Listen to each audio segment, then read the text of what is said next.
na Comissão de Relações Exteriores. O general fez observações muito claras sobre a paralisação da economia e do desenvolvimento do Brasil em função da Guerra Fria e se estendia também explicando que estávamos entrando numa outra entaladela global, que é a guerra geopolítica, a disputa dos blocos. E o Brasil estava sem uma proposta de desenvolvimento, sem um modelo de Estado social e soberano para perseguir. Ou seja, os famosos objetivos nacionais permanentes estavam desaparecendo em função de objetivos que não são, ou que não eram, e não são, nesse momento, objetivos nacionais. Em função disso, e com preocupações levantadas naquele momento, preparei, senador Alídio Zamata, esse pronunciamento, que, como disse, será um pouco mais extenso que os 10 minutos, acordo com a mesa e com o plenário. Senhores e senhoras senadores, brasileiros conectados à rede de comunicação do Senado, hoje quero conversar com o Brasil sobre a necessidade, a urgência de uma estratégia nacional para o petróleo. Peço especial atenção dos senhores militares do Brasil, das nossas Forças Armadas, que nessas últimas semanas disseram estarem preocupados com o Brasil, mas quando falam, atêm-se aos movimentos táticos da política brasileira, ao marulhar nas ondas e não ao eixo, ao epicentro, ao núcleo central dos acontecimentos. Tenho notado pronunciamentos fora de foco. E hoje, o ponto nuclear é a destruição da soberania nacional, com destaque à entrega quase gratuita do petróleo brasileiro às transnacionais. Vejam só, o Brasil tem uma das maiores reservas de petróleo do mundo e não tem uma estratégia clara para a sua exploração e para o seu uso. Por sorte, senador Hermano, tivemos no passado dirigentes da Petrobras que, de uma forma quase intuitiva, estabeleceram linhas de atuação de grande eficácia para a empresa até torná-la uma das maiores petrolíferas do mundo, culminando com a gigantesca descoberta de óleo e gás no pré-sal. Mas, nesses últimos 3 anos, prevaleceu a mediocridade. E o que se construiu da Petrobras no passado começou a ser destruído. Senadores, barril por barril. Desgraçadamente, a mediocridade não diz respeito apenas ao exercício de uma administração desastrada por parte de dirigentes impertinentes e incompetentes. É que eles não têm sequer a percepção do interesse nacional, encarnado na Petrobras, inserido na sua história e projetado no futuro. O senhor Pedro Parente e seus diretores, assim como gestores da ANP, são arrivistas que chegaram à direção da Petrobras e do Sistema Nacional de Petróleo com a missão política de esquartejá-la, degradar seus serviços e facilitar sua privatização aos pedaços, como fizeram com oleodutos e como ameaçam fazer com a BR Distribuidora e as nossas refinarias.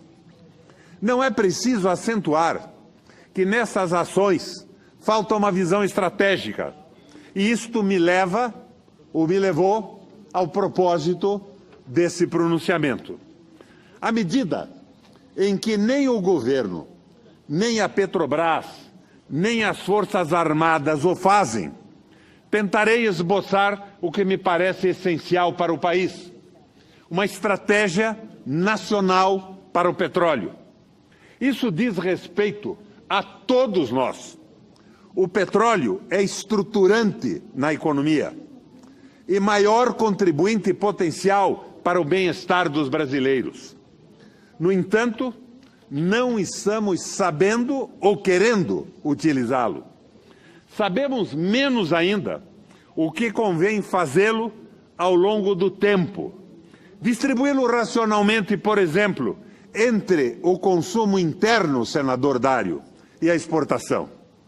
Falo com base em recentes depoimentos de dois grandes especialistas, Hildo Sauer, ex-diretor da Petrobras e participante ativo na descoberta do petróleo no pré-sal, e Felipe Coutinho, atual presidente da EPET.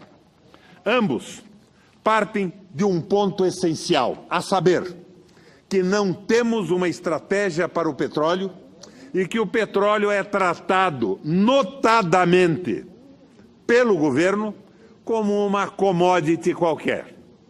Soja, milho, algodão.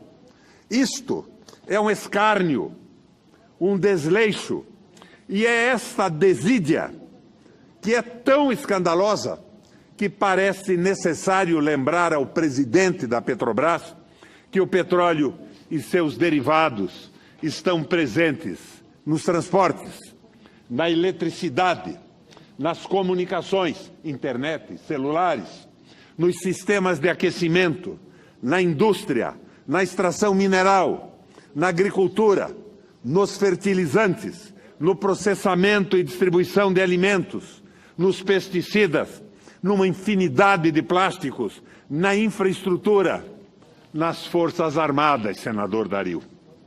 Que o petróleo, Pedro Parente, responde com o carvão e o gás por 86% da energia consumida no planeta e é insubstituível a curto e médio prazo em termos de qualidade, quantidade e preço, já que as notáveis energias renováveis, a despeito de seu valor romântico, respondem por apenas 5% do consumo mundial.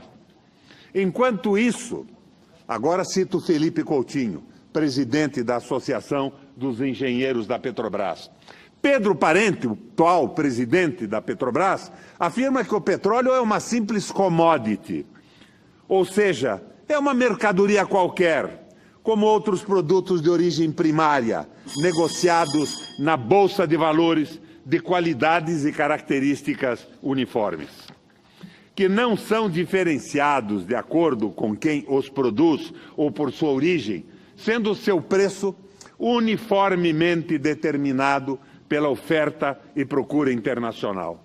Senadora Fátima, eu tinha feito um acordo para a extensão do meu tempo. Obrigado, já vi que isso foi colocado. Sem nenhum caráter estratégico. Portanto, tratado como uma commodity substituível. Essa ausência de visão estratégica se reflete internamente até no dia a dia da população. Os sucessores de milhões de brasileiros que criaram a Petrobras e hoje usam derivados de petróleo, sobretudo gás, gasolina e diesel, comercializados pela empresa, estão sendo forçados a submeter-se aos exercícios de mercado persa de seu presidente, quando impõe uma política de preços insana para derivados vinculadas às oscilações externas diárias. Um simples algoritmo resolveria o problema de relativa estabilidade dos preços internos e a justa remuneração da Petrobras. Não! O consumidor precisa sofrer com a variação dos preços para aprender o que é uma economia neoliberal, entre aspas, eficiente. Pensam e praticam esses nécios, esses apedeutas do sistema que governam a nossa política de petróleo. Mas quais seriam os requisitos para uma estratégia nacional para o petróleo? Em primeiro lugar, seguindo a sugestão de Sauer, seria preciso medir efetivamente as reservas. Temos algo como 100 bilhões de barris já medidos, mas poderemos chegar, com uma medição mais precisa, a 300 bilhões. Até o momento, Não houve determinação à Petrobras, nem a Petrobras pediu autorização para completar o processo de medição. Um grande volume de reservas medido poderia facilitar a entrada do Brasil no clube dos exportadores. Dessa forma, participando do clube dos exportadores, poderíamos, conjuntamente com a OPEP, com a Rússia e, eventualmente, com o México e o Canadá, equilibrar o poder dos produtores com o poder dos grandes consumidores, que são a Europa Ocidental e os Estados Unidos. Além disso, o volume medido de forma realista poderia dar um caráter mais racional aos leilões, se é que se devem fazer ainda leilões do pré-sal. Outra decisão estratégica é determinar o que queremos fazer com o nosso petróleo. A energia petrolífera, essa energia barata, fácil de transportar, usada no lugar de uso, insubstituível em termos econômicos, está associada diretamente ao desenvolvimento econômico e ao nível de bem-estar das populações. A renda de um país pode ser medida com o seu uso, o uso que faz do seu petróleo. Quanto petróleo consome na realidade? Portanto, só um estudo estratégico de profundidade, isento de influências de lobistas, principalmente internacionais, pode nos sinalizar em que medida vale a pena acelerar a produção, recebendo em troca dólar-papel, ou controlá-la racionalmente para assegurar a longo prazo o uso interno de nossas reservas petrolíferas. Uma terceira decisão estratégica diz respeito a inserir a indústria do petróleo no escopo maior da indústria brasileira. Temos que voltar ao princípio do estímulo ao uso de conteúdo local na cadeia produtiva do petróleo, especialmente na indústria naval. Se houve distorções nesse processo, não cabe extingui-lo, mas aperfeiçoá-lo, corrigi-lo. Do contrário, a despeito da considerável riqueza que possuímos como nação, voltaremos à posição clássica do exportador de matéria-prima e importador de bens e serviços industrializados e processados, como, aliás, já está acontecendo, tendo em vista a política antinacional, primário exportadora e anti-industrial do atual governo brasileiro.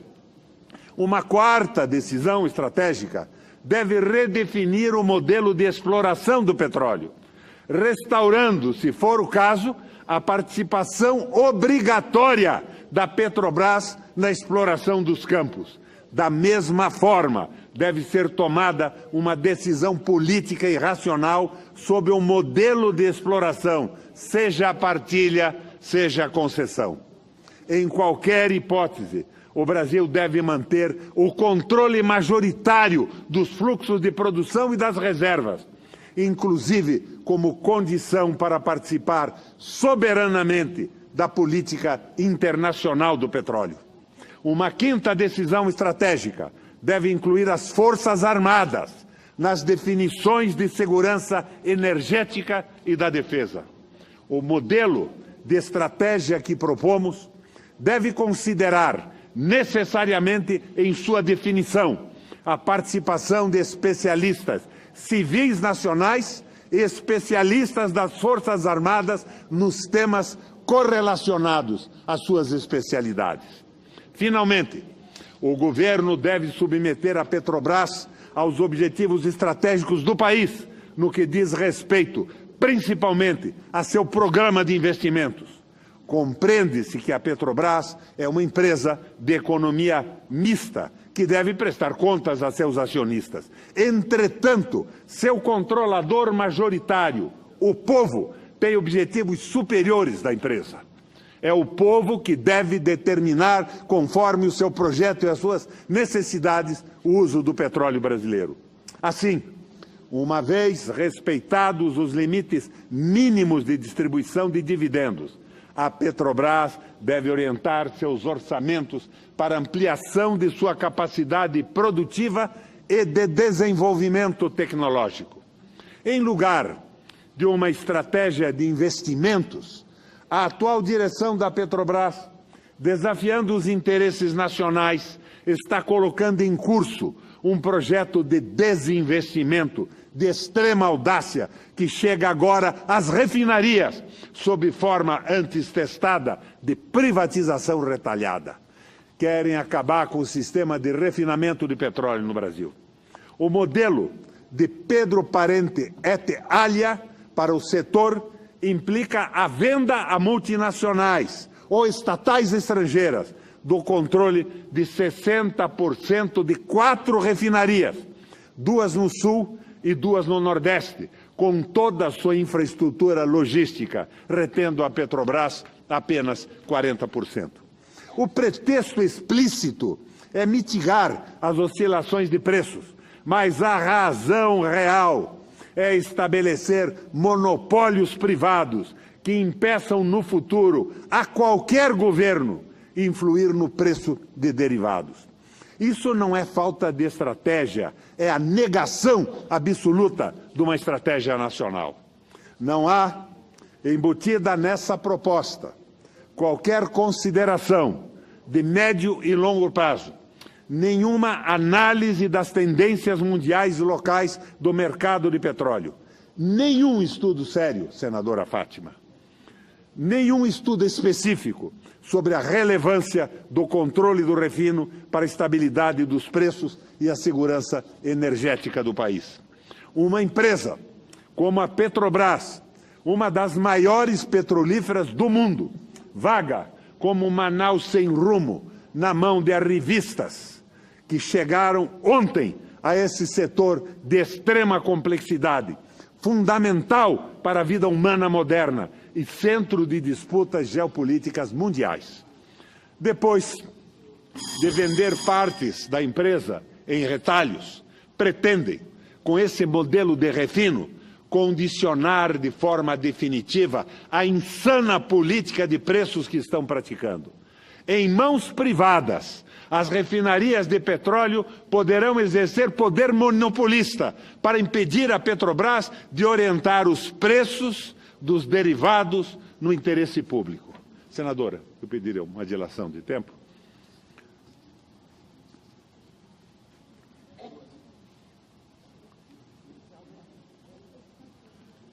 É verdade que a Petrobras hoje, na mão dos privatistas, já faz uma política de preços erráticos, em detrimento do consumidor brasileiro.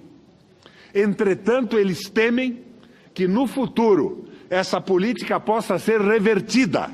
Daí o plano de entrega das refinarias de forma a escravizar a Petrobras aos interesses das grandes petrolíferas mundiais.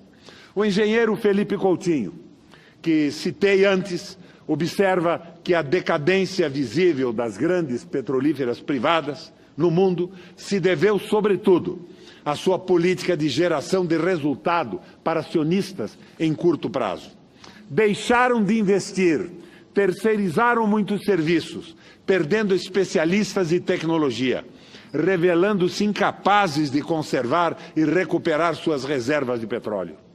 O Brasil não deve seguir este caminho, ditado pela financiarização mundial e pela banca, e que, no campo das políticas de pessoal, tende a ser seguido por Pedro Parente. Contudo, pelo menos no caso da Petrobras, ainda está em nossas mãos evitar a síndrome da globalização exacerbada e o domínio absoluto dos banqueiros e das petroleiras, cujo maior investimento no Brasil nos últimos anos tem sido comprar aliados espúrios. Aprendi com os militares a compreensão do que sejam objetivos nacionais permanentes. Pergunto a eles, especialmente aqueles tão preocupados e envolvidos com os últimos acontecimentos políticos, pergunto, como pensar em objetivos nacionais permanentes, abrindo mão da soberania sobre o petróleo? Com que energia movimentar o desenvolvimento nacional? Com discursos sobre moralidade? A moralidade está prejudicando a democracia, a falta de moralidade, enquanto ficamos aqui bradando contra a corrupção, distraindo-nos com suas peripécias conjunturais, levando o nosso petróleo e o nosso futuro. Embora, na alienação absoluta de uma administração rigorosamente irresponsável. Que impunidade maior do que essa, senadores? Que impunidade maior do que essa, brasileiros? Que impunidade maior do que a entrega do petróleo, das terras, do espaço aéreo, da plataforma marítima, da tecnologia aeronáutica? E esta impunidade, senador Viana, juiz algum, nenhum justiceiro, nenhum membro do Ministério Público, nenhum delegado da Polícia Federal, nenhum jejuador, nenhuma carcereira ousam combater. Quem então ousa reagir? Quem se habilita a reagir? Eu não dirigi esse pronunciamento e esta sugestão de política de petróleo a jejuadores, a juízes irresponsáveis que prometem cusparadas e pontapés em políticos que têm a coragem de levantar as suas ideias e defender o seu país. Eu dirigi esse pronunciamento a patriotas que acredito que, embora não estejam aparecendo com clareza, existam no Ministério Público, no Judiciário, nas Forças Armadas e no Brasil. E, fundamentalmente, existam aqui, nesse Senado e no Congresso 30 Nacional. segundos, senhor presidente. Com prazer, uma parte ao senador Jorge Viana. Por gentileza. Senador Viana, depois do pronunciamento do general Vilas Boas na Comissão de Relações Exteriores, eu pensei em fazer esse discurso. Eu vinha preparando, estudando, aprofundando-me um pouco na política necessária de petróleo para o país. Eu não segui outros caminhos de propor escarradas nas pessoas que não pensam como eu penso. Eu não resolvi jejuar e fazer orações para colocar na cadeia presos sem base material para fazê-lo. Eu resolvi fazer esse discurso acreditando que nas Forças Armadas, no Judiciário, no Congresso Nacional, no Ministério Público, nós temos patriotas. Eles estão quietos, estão encolhidos. Eu não posso imaginar que na cabeça dos juízes brasileiros passe de uma forma coletiva a ideia de cusparadas e pontapés em parlamentares e aeroportos. Esse tipo de idiotia não é o tipo de idiotia que se espera da magistratura brasileira. E eu fico chateado quando vejo figuras importantes do nosso Exército falarem no risco da democracia com a corrupção. Corrupção tem que ser combatida, ladrão tem que ir para a cadeia, mas nós estamos atrás do biombo desta falsa luta pela corrupção, vendo destruída a soberania brasileira. Um Estado montado ao longo de décadas, consolidados direitos sociais que desaparecem de uma hora para outra. Nós estamos na mão do capital financeiro. Perceba que eu não falei nem imperialismo americano, porque os americanos, na mão do capital financeiro, sofrem a sua regressão econômica, o desemprego e a pobreza também, que deu origem à eleição do Donald Trump. Então,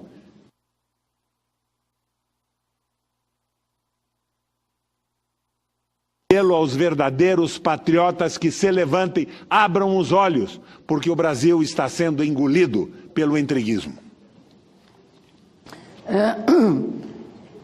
Chama agora o